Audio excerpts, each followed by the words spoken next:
เออยิ้มงาม มาคนเดียวอ่ะบยานหวะตอนคืนนอนอยู่ใสอยู่ใสอยู่วัดลุ่มนะ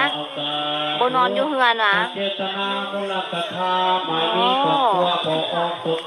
แม่ตายโดนแล้วหวะพ่อดิเนาะมีอ้ายบ่มีอ้ายไปใส่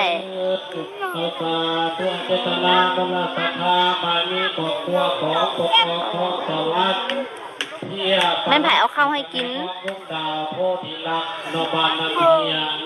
โอ้ในบอมบริจาคทานเป็นปัจจัย100,000 กีบแล้วก็นั่งสาย ได้ไปโรงเรียนโบเป็นอย่างอยากไปโรงเรียนโบเป็นอย่างบ่ได้ไปโรงเรียนพ่อบ่ให้ไปอยากเรียนหนังสือโบ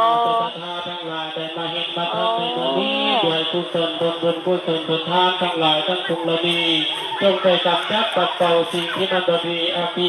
เสนียดจังไรให้ตกไปนำไปให้ไหลไปอ่านก็ไปนำปีเก่าเนาไปนำปีลังตั้งแต่นี้มานะ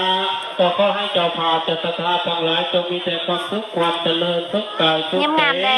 ให้ทุกข์ให้โศกให้โลกให้ภัยให้เคราะห์ให้เกณฑ์ให้กับ